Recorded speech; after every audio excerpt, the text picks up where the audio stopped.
الحمد لله نحمده ونستعينه ونستغفره ونؤمن به ونتوكل عليه ونعوذ بالله من شرور أنفسنا ومن سيئات أعمالنا من يهد الله فلا مضل له ومن يضلل فلا هادي له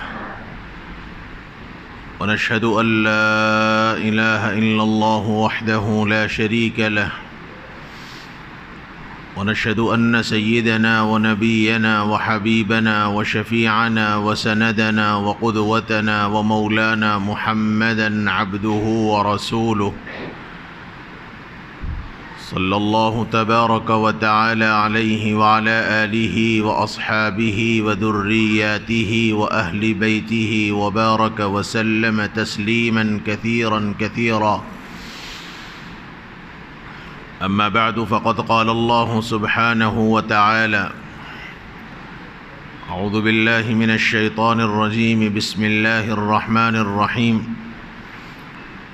قل إن كان آباؤكم وأبناؤكم وإخوانكم وأزواجكم وعشيرتكم وأموال اقترفتموها وتجارة تخشون كسادها ومساكن ترضونها أحب إليكم من الله ورسوله وجهاد في سبيله فتربصوا حتى يأتي الله بأمره والله لا يهدي القوم الفاسقين. صدق الله العظيم.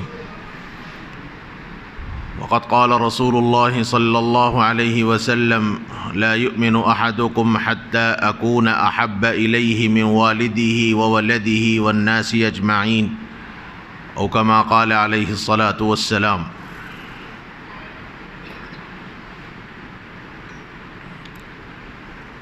محترم بزرگوں، عزیز بھائیوں،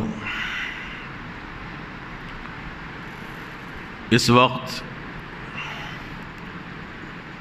مختلف قسم کے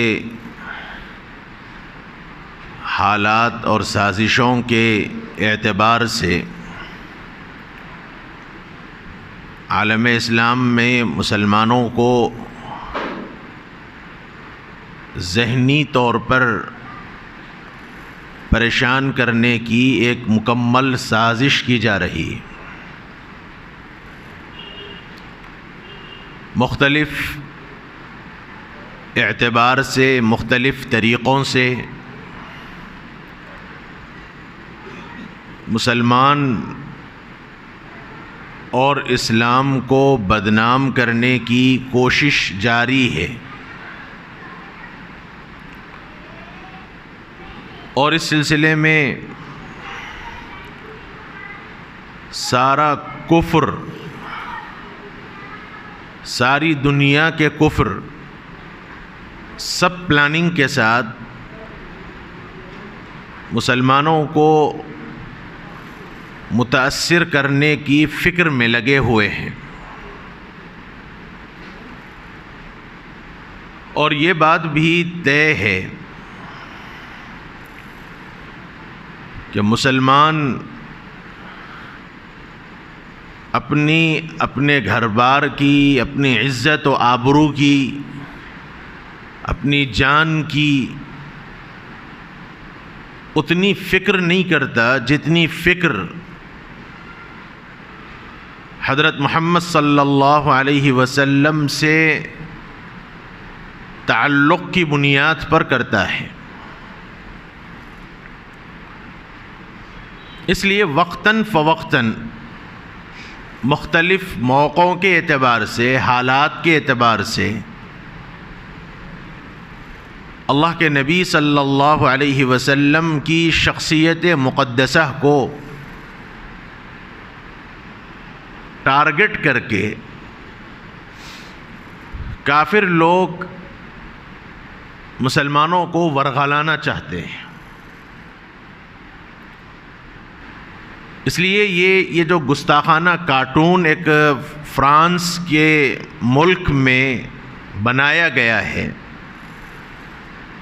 اور اس کی پشت پناہی، اس کی تائید وہاں کے صدر نے کی ہے، یہ کوئی نیا واقعہ نہیں ہے.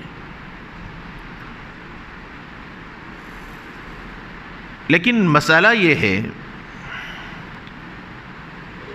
کہ عالم کفر کو اتنی ہمت آئی کہاں سے؟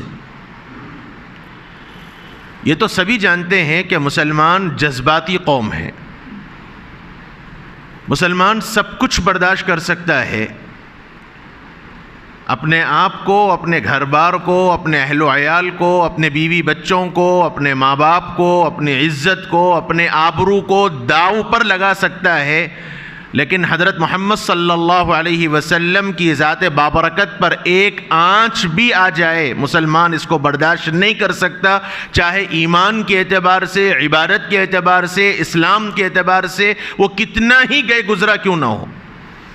ادنا سے ادنا، کم تر سے کم تر مسلمان بھی سب کچھ قربان کرنے تیار ہے، لیکن حضرت محمد صلی اللہ علیہ وسلم کی ذات بابرکت پر کوئی آنکھ اٹھا کر بھی دیکھ لے، مسلمان اس کو برداشت نہ کیا ہے، نہ کرتا ہے، نہ کرے گا، طے ہے۔ اور اسی لیے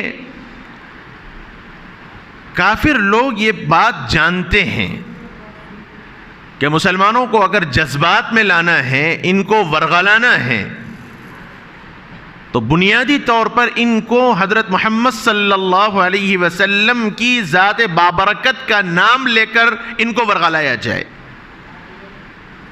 چاہے ڈنمارک کا اس سے پہلے کا واقعہ آپ لے لیں، چاہے ابھی یہ موجودہ زمانے کا فرانس کا یہ واقعہ لے لیں، اور بھی اس کے علاوہ بہت سی تاریخیں ہیں۔ مسلمان کی عزت، مسلمان کی آبرو، مسلمان کی جان فدا ہے حضرت محمد صلی اللہ علیہ وسلم کی ذات بابرکت پر، کیونکہ یہ عقیدہ ہے کہ ایمان اس وقت تک مکمل نہیں جب تک ساری دنیا سے بڑھ کر اللہ کے نبی سے محبت نہ ہو۔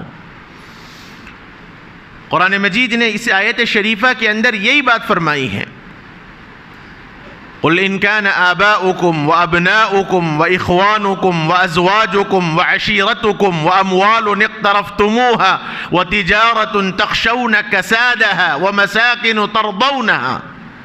اللہ تعالیٰ نے چیزیں گنائی ہیں۔ اے محمد صلی اللہ علیہ وسلم، آپ لوگوں سے ارشاد فرما دیجئے کہ اگر تمہارے باپ، ان كان آباؤكم، تمہارے باپ، اور باپ سے مراد ماں باپ اوپر سب، انسان کے تعلقات دو لوگوں سے ہوتے ہیں، اصول اور فروع۔ اصول کا مطلب اوپر، باپ، باپ کا باپ، دادا، پردادا، سب اوپر، ایسے ہی ماں، نانی، نپرنانی اوپر، اور دوسرا فروع، اولاد، اولاد کی اولاد، یعنی پوترا، پڑ پوترا، سگڑ پوترا، نیچے جہاں تک جائے، انسان کی عزت آبرو اسی پر موقوف ہے۔ اللہ رب العزت نے فرمایا قل ان كان آباؤكم وابناؤكم، تمہارے والدین، تمہارے ماں باپ، تمہاری اولاد۔ پھر فرمایا کہ انسان کا مصیبت کے موقع پر ساتھ دینے والے، حالات پر ہاتھ پکڑ کر چلانے والے انسان کے اپنے قریبی رشتہ دار ہوتے ہیں۔ اللہ تعالیٰ نے فرمایا کہ تمہارے بھائی، آباؤکم و ابناؤکم و اخوانکم۔ بعض انسان کی زندگی میں ایسے حالات آتے ہیں کہ انسان وہ اپنا غم، اپنی بات نہ باپ سے بول سکتا، نہ ماں سے بول سکتا، نہ بیٹوں سے بول سکتا، نہ اپنے بھائیوں سے بول سکتا، نہ دوست احباب سے بول سکتا، بلکہ اپنے بعض پرسنل کچھ راز ایسے ہیں انسان وہ ڈسکس صرف اپنی بیوی سے کر سکتا ہے یا بیوی اپنے شوہر سے کر سکتی ہے، اندرونی باتیں۔ قرآن نے کہا وَأَزْوَاجُكُمْ، ساری رشتہ داریوں کو گنا دیا، ماں باپ بھی، اولاد بھی، بھائی دوست احباب بھی، وَأَزْوَاجُكُمْ، تمہارے بیویاں، تمہارے شوہر بھی۔ اور بعض مرتبہ انسان مال پر اتراتا ہے، کوئی نہ ہو، جیسے ایک عرف میں ایک محاورہ بھی مشہور ہے کہ کوئی کچھ ہو نہ ہو صاحب، پیسہ ہونا ضروری ہے، بعض لوگ یوں کہتے ہیں، اور ان کو اپنے پیسوں پر بڑا ناز ہوتا ہے۔ یہ کوئی رشتہ داریاں کچھ کام آنے والی نہیں ہے صاحب، آپ کے ہاتھ میں روکڑا رہا تو سب کچھ ہو سکتا ہے، یہ لوگوں کی زبان پر ایک جملہ ہے، حالانکہ یہ غلط فہمی ہے۔ اللہ تعالیٰ فرماتے ہیں کہ وَإِن كَانَ آبَاؤُكُمْ وَإِخْوَانُكُمْ وَأَزْوَاجُكُمْ وَأَمْوَالُكُمْ، تمہارے مال بھی، اور وہ مال کون سے؟ اقترفتموها، جس کو تم نے حاصل کیا، جس کو تم نے کمایا. حاصل کرنا چاہے وراثت کے اعتبار سے، گفٹ کے اعتبار سے، وصیت کے اعتبار سے، اور کمانا بزنس کے اعتبار سے، محنت کر کے، مزدوری کر کے، ملازمت کر کے، جس انداز سے بھی تم نے مال کمایا ہو. اور پھر آگے فرمایا کہ مزید اور یہ کہ وَتِجَارَةٌ تَخْشَوْنَ كَسَادَهَا، کہ تجارت، اپنا بزنس جس کے ٹھنڈا ہونے کا تمہیں ڈر ہو. بعض مرتبہ غیرت کی بنیاد پر یہ کہتا کیا کروں صاحب، بزنس ہے، کرنا پڑتا میرے کو، میرا کاروبار خراب ہو جاتا. کچھ لوگ ہیں ایسے، اسلام کے احکامات کی انہیں فکر نہیں، برابر غیر طریقوں میں وہ ملوث ہو جاتے ہیں اور یوں ڈرتے ہیں کہ کہیں میرا بزنس خراب نہ ہو جائے. اللہ تعالیٰ بڑے حکیم ہیں، بندوں کے حالات سے واقف ہیں، اس لیے اللہ نے بندوں کے مزاج کے اعتبار سے یہ باتیں فرمائی ہیں. انسان اگر ضرورت پڑے تو اپنے ماں باپ کے آگے، ماں باپ کی واسطے کمپرومائز کر لیتا ہے، اولاد کے آگے جھک جاتا ہے. بسا اوقات بیوی بچوں کے واسطے انسان زندگی میں کمپرومائز کر لیتا ہے، صلح صفائی کر لیتا ہے، بزنس کے واسطے کر لیتا ہے. اللہ تعالیٰ نے یہ ساری چیزیں گنائیں. وَتِجَارَةٌ تَخْشَوْنَ كَسَادَهَا وَمَسَاكِنُ تَرْضَوْنَهَا، اور آخری بات یہ فرمائی کہ یہ گھر، یہ ٹھکانے جس میں تم رہتے ہو، جس میں رہنے کو پسند کرتے ہو.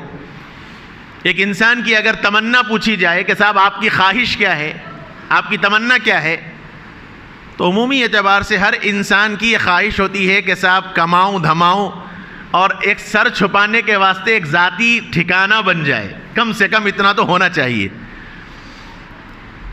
اللہ تعالیٰ نے فرمایا کہ وَمَسَاكِنُ تَرْضَوْنَهَا، وہ تمہارے وہ گھر جس میں تم رہنا چاہتے ہو.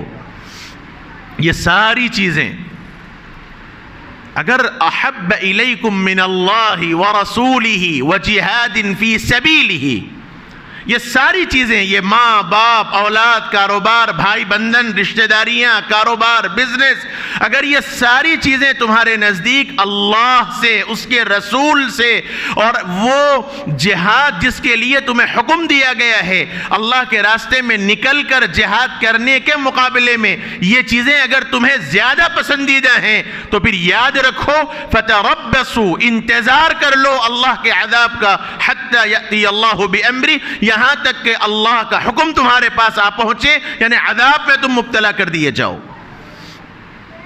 اور یہی بات رسول اللہ صلی اللہ علیہ وآلہ وسلم نے حدیث پاک کے اندر فرمایا، لا یؤمن احدکم حتی اکون احب الیہ من والدہ وولدہ والناس اجمعین، او کما قال، فرمایا کہ خدا کی قسم تم میں سے کوئی آدمی اس وقت تک کامل مسلمان نہیں ہو سکتا، اس وقت تک وہ پکا مسلمان نہیں ہو سکتا جب تک میں، یعنی حضور کی ذات، اس کے نزدیک، اس کے والدین سے، اس کی اولاد سے، اس کے مال سے، حتیٰ کہ ساری دنیا سے سب سے زیادہ افضل نہ ہو جاؤں.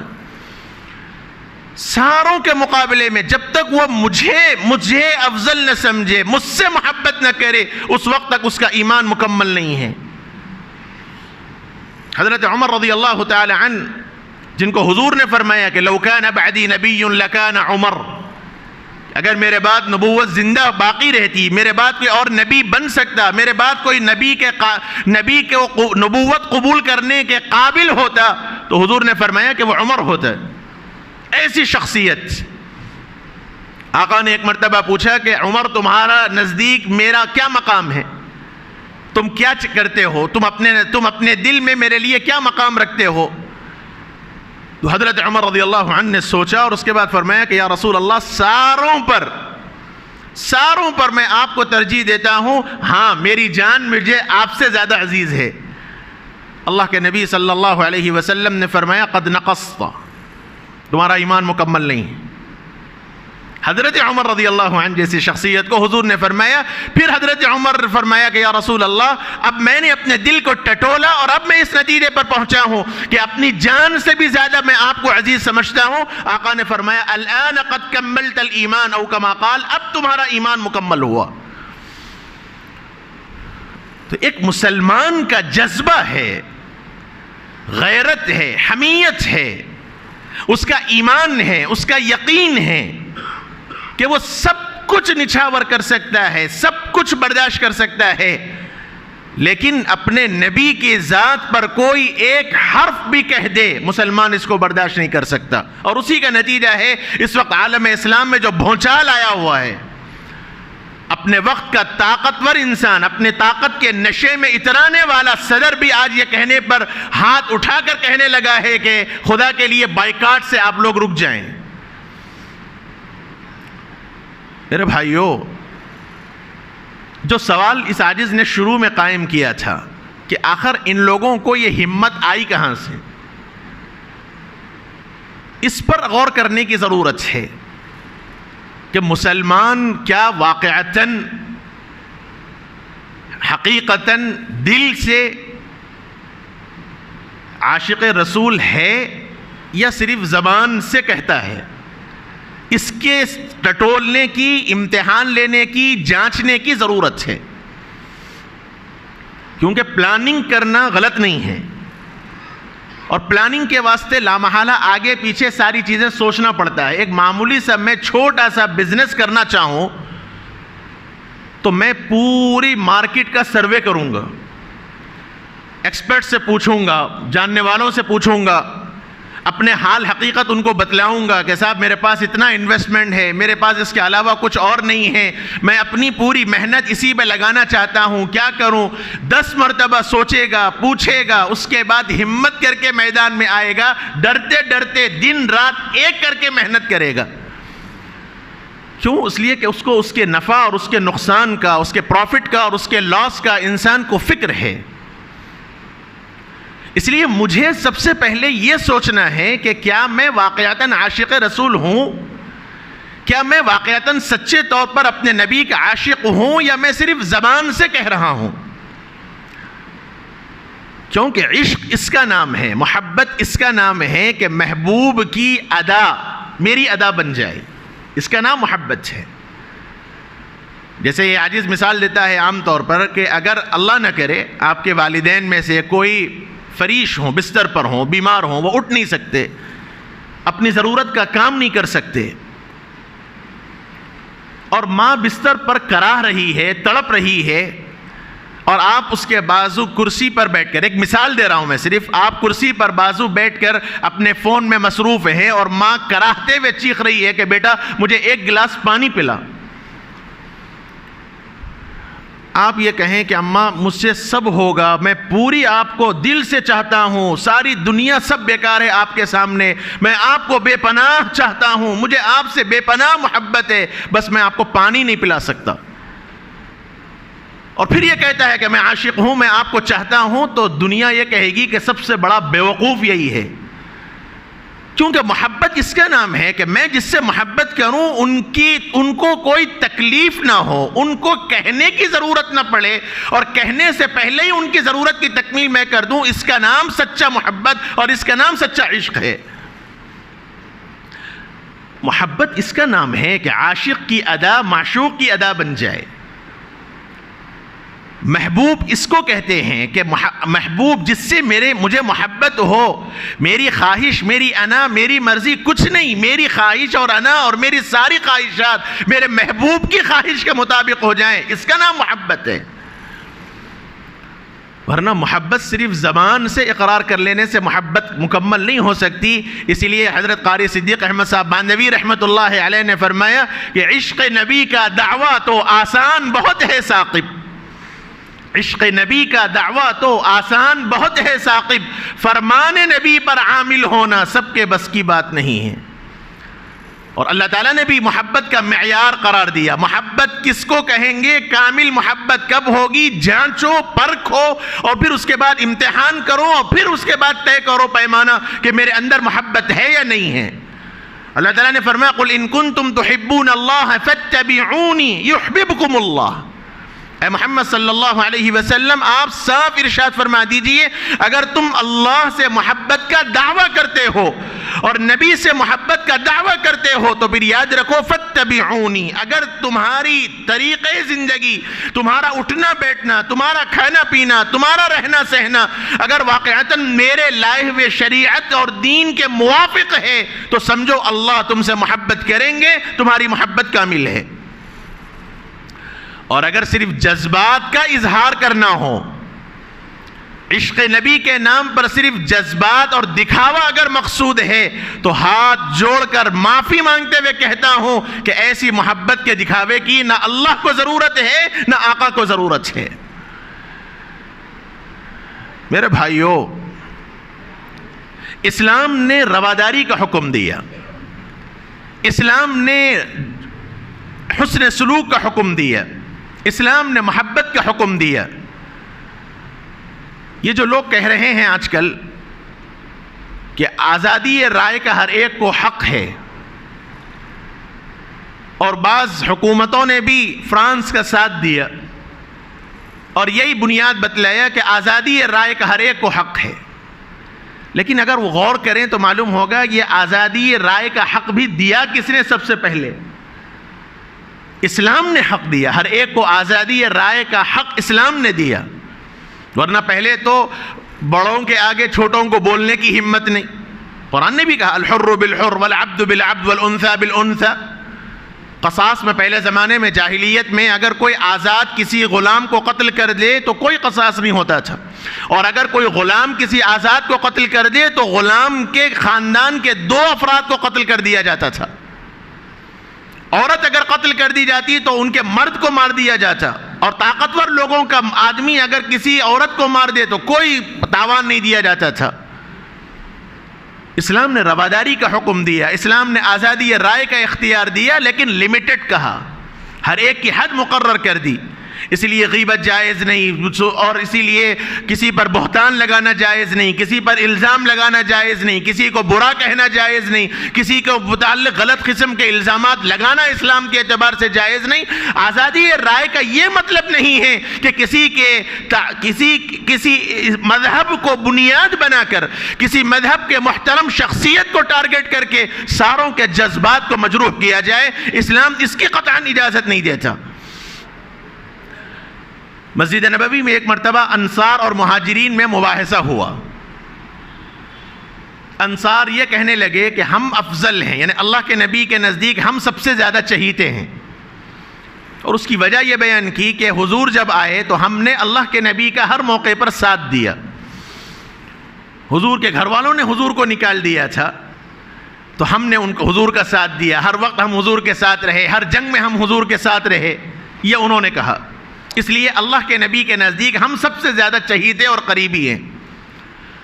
ان کے مقابلے میں مہاجرین نے کہا کہ نہیں، ہم اللہ کے نزدیک اللہ کے نبی کے سب سے زیادہ چہیتے ہیں، کیونکہ ہم نے اللہ کے نبی کے واسطے اپنا سب کچھ چھوڑ دیا، اپنا وطن چھوڑ دیا، اور سب کچھ چھوڑ کے حضور کے ساتھ ہم آ گئے، اور جہاں اللہ کے نبی ہم وہاں موجود ہیں، لہذا حضور کا سب سے زیادہ گہرا تعلق ہم سے ہے۔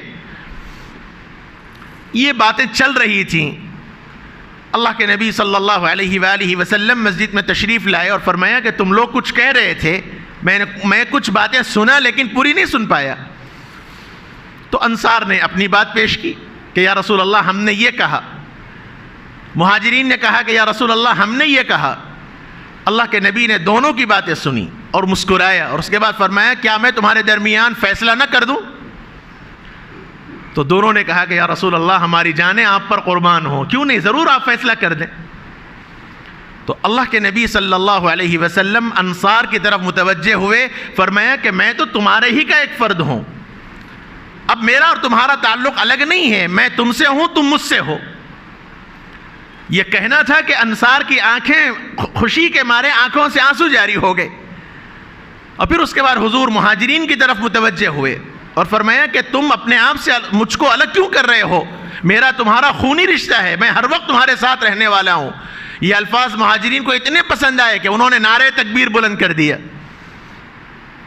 اور اس کے بعد اللہ کے نبی صلی اللہ علیہ وآلہ وسلم نے فرمایا کہ میں تم سے ہوں تم مجھ سے ہو، اور میرا اور تمہارا تعلق اسلام کی وجہ سے ہے، یہ حضور نے فرمایا۔ تو ایک مسلمان کا آپس میں گہرا تعلق ہے۔ میرے بھائیوں، باتیں بہت کہنے کی ہیں لیکن مجھے وقت اجازت نہیں دیتا، میں صرف ایک پیغام آج آپ کو دینا چاہتا ہوں۔ اس میلاد کے موقع پر دھوم دھڑاکا لمیٹڈ انداز میں چل رہا ہے، میں نے لمیٹڈ کہا ہے، غور کرنا چاہیے کہ کیا واقعتاً اس کی ضرورت ہے. سنجیدگی سے ہمیں سوچنا چاہیے. کسی پر الزام لگائے بغیر, کسی پر انگلی اٹھائے بغیر میں ہر ایک کے جذبے کو سلام کر رہا ہوں.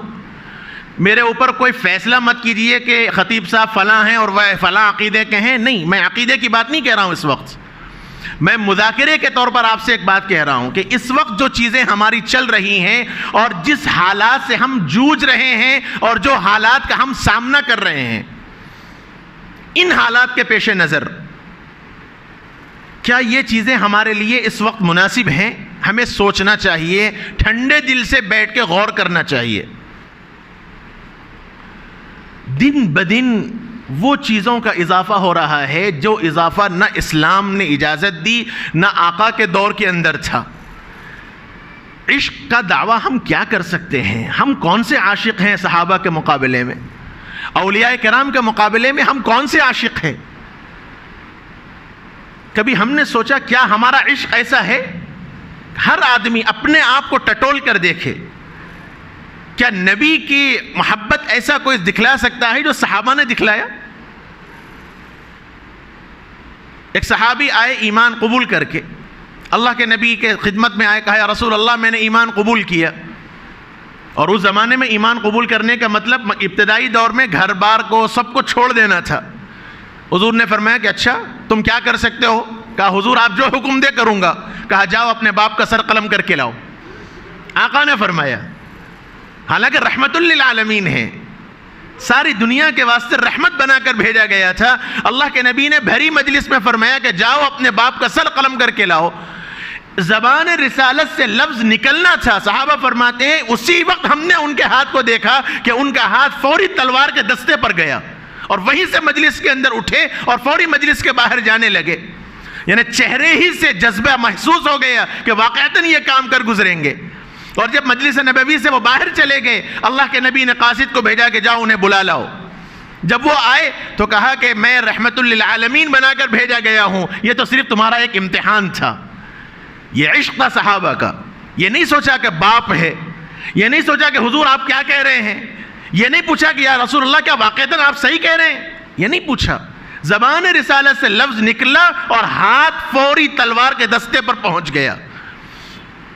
ایک صحابی اپنے باغ کو پانی دے رہے تھے, بیٹے نے آ کر کہا کہ ابا جان بہت بری خبر مدینے سے آئی ہے. کہا کیا ہوا؟ کہنے لگے کہ ابھی اطلاع ملی ہے کہ اللہ کے رسول دنیا سے پردہ فرما گئے. تو جذبے میں وہ پانی کا جو پیالہ تھا وہ فوری چھوڑ دیا اور آسمان کی طرف نگاہ اٹھائی اور یہ فرمایا کہ یا اللہ اب ان آنکھوں کو باقی رکھنے کی ضرورت نہیں, جو آنکھیں نبی کے دیدار کے لیے تھیں, یا اللہ جب نبی دنیا میں نہیں رہے اب ان آنکھوں کی بینائی کو بھی آپ چھین لے. صحابہ کا یہ عشق تھا, یہ محبت تھی. ہم کون سی محبت کا دعویٰ کرتے ہیں؟ پہلے صرف جھنڈیوں کے حد تک بات تھی, اب تو عالم, اس کے بعد کے دور پہ ہری پٹیاں سر پہ آئیں. ابھی راستے میں نظر پڑی کچھ نوجوان ہاتھ پر پیلی پٹیاں بھی باندھے ہوئے ہیں. اللہ جانے آگے اور کیا کچھ پیش آنے والا ہے. یہ عشق نہیں ہے, یہ محبت نہیں ہے. اس کپڑے پر کلمہ لکھا ہوا ہے لا الہ الا اللہ محمد الرسول اللہ. کتنی مرتبہ وہ کپڑوں کی بے حرمتی نہیں ہوگی, کبھی ہم نے غور کیا؟ اپنی آنکھوں سے دیکھا ہوا. اس سے پہلے بھی واقعہ میں نے عرض کیا کہ نوجوان اپنی بائک پر اس جھنڈی لگا کر لگا ہوا ہے اور دوسرا نوجوان بائک پر بیٹھ رہا ہے پیچھے سے, تو جھنڈے کے اوپر سے پاؤں ڈال کر بیٹھا ہے. اپنی آنکھوں سے دیکھی ہوئی بات میں کہہ رہا ہوں. یہ نبی کی حرمت ہے, نبی کی تعظیم ہے. کیا ہم غیروں پر دعویٰ کریں گے؟ ہمارا اپنا کون سا کردار ہے نبی کے نام کے ساتھ؟ حد تو یہ ہے, عقل ماری گئی لوگوں کی, کیک بنا کر کیک کاٹا جا رہا ہے. اسلام نے کیا برتھ ڈے کی اجازت دی؟ اس برتھ ڈے پر آپ ہیپی برتھ ڈے اور نبی کا نام لکھ رہے ہیں اور پھر اسی اس کو آپ چاقو سے نبی کے نام کو کاٹ رہے ہیں. اللہ کے نبی کے روزے کی جو روزہ, جو ایک مسلمان کی آن ہے, شان ہے, صحیح عاشق رسول سے پوچھئے کہ جب نبی کے روزے پر سلام پڑھنے کے لیے جاتا ہے تو اس کے دل کی کیا کیفیت ہوتی ہے. اللہ معاف کرے اس سیلفیوں کا اور فوٹوؤں کا, اب تو نبی کے روزے پر سلام پڑھنے کو جانے کو بھی دل کانپنے لگا ہے. وہاں بھی سوائے سیلفی اور فوٹوز کے کچھ باقی نہیں رہا. لیکن سچے عاشق آج بھی ایسے ہیں کہ نبی کے روزے پر جاتے ہیں تو ان کی آنکھوں سے سوائے آنسو کے کوئی اور چیز نہیں ہوتی. ایک خادم، ایک غلام، ایک گناہگار غلام کو اللہ نے اپنے نبی کے روزے پر سلام پڑھنے کی توفیق دی ہے. یہ احساس کی وجہ سے آنکھوں سے آنسو بہنا چاہیے. لیکن وہاں بھی سیلفی، وہاں بھی فوٹوز. یہ فوٹوؤں نے تو غارت کر رکھا ہے مسلمانوں کو. نبی کے روضے کی شبیہ بنا کر، نبی کے کعبۃ اللہ کے ماڈل بنا کر سر عام روڈوں پر رکھا جاتا ہے. اور میڈیا نے بتلایا بعد میں اسی کعبے کی شبیہ کو پھر ایسی جگہ ڈالا گیا جہاں سے نالے کا پانی بہ رہا تھا. یہ عظمت ہے مسلمانوں کی. یہ کوئی زبردستی کی باتیں نہیں ہیں، یہ آنکھوں دیکھی باتیں آپ کے سامنے میں عرض کر رہا ہوں. میں کوئی جذبات میں بات نہیں کہہ رہا ہوں میرے بھائیوں، صرف اتنا کہہ رہا ہوں کہ یہ جذبات میں ہم کام کرنے کے بجائے ہوش مندی سے کام لیں، ہوش مندی سے کام لیں. اس وقت کے جو حالات ملک کے ہیں، اپنے حیدرآباد کے ہیں، حیدرآباد کے بعض علاقوں کے اندر ہیں، مختلف 8-10 دن سے لوگوں کے درمیان رہ کر دیکھ کر میں آپ کو باتیں سنا رہا ہوں. آپ وہ حالات دیکھیں گے تو یقین مانیے شاید درد رکھنے والا دل سوائے رونے کے کوئی اور کام نہیں کر سکتا. پوچھئے ان لوگوں سے جو مختلف علاقوں میں سروے کر رہے ہیں، پوچھئے ان کے بعد. جو لوگ اپنے بچوں کا، اپنے گھر والوں کا پیٹ کاٹ کر اپنی بچیوں کے واسطے کچھ سامان تیار کیا تھا شادی کے واسطے. 12 سال ایک آدمی سعودیہ کے اندر رہا، 12 سال سعودیہ کے اندر. کیا کچھ ملازمت اس نے نہیں کی ہوگی، کیا کچھ اس نے اپنے گھر جمانے کے واسطے تیاری نہیں کی ہوگی. 3 لڑکیاں اس کے گھر کے اندر، کوئی لڑکا نہیں. اور 12 سال محنت کر کے اب سعودیہ کے حالات کی وجہ سے واپس یہاں آئے اور اپنی بچیوں کی شادی کے واسطے کچھ سامان تیار کیا.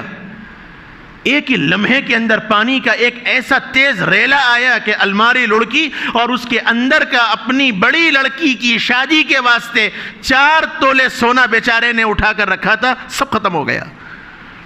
اس باپ کے دل سے پوچھئے اس کے دل پہ کیا بیتی ہوگی، اس ماں سے پوچھئے اس کے دل میں کیا تڑپ ہوگی. سلام ہے ان لوگوں کو جنہوں نے اس معاملے میں بہت دل کھول کر تعاون کیا اور کر رہے ہیں، خدمت کر رہے ہیں. جذبے کو ان کا سلام ہے. لیکن کیا بہتر ہوتا کہ مسلمان ہمارے اس موقع پر اپنے نبی کی تعلیمات ہم غیروں کے سامنے پیش کرتے. اپنی گلیوں میں جھنڈے لے کر روڈ بلاک کر کے نعرہ تکبیر اللہ اکبر کا نعرہ بلند کرنے سے عاشق رسول ثابت نہیں ہوتا.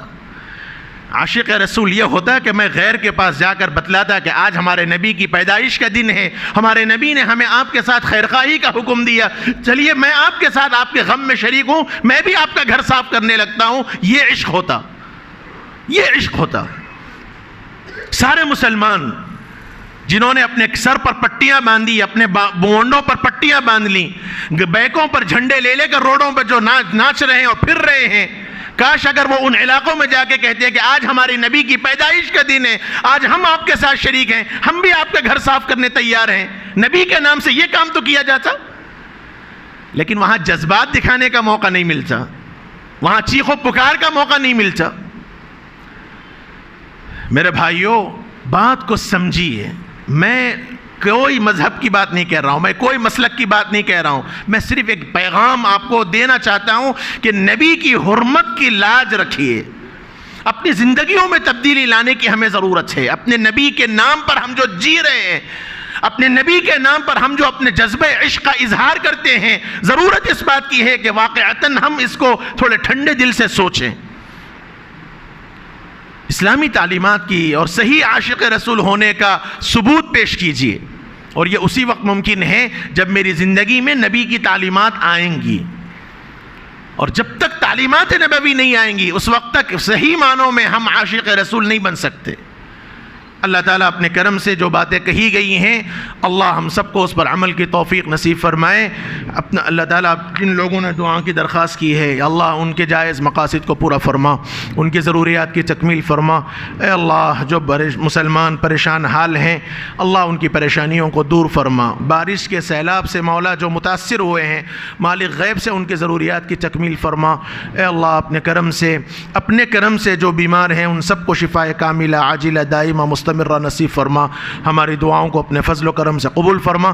وصلی اللہ تبارک و تعالی علی خیر خلقہ سیدنا و نبینا مولانا محمد وعلی آلہ وصحبہ اجمعین والحمد للہ رب العالمین۔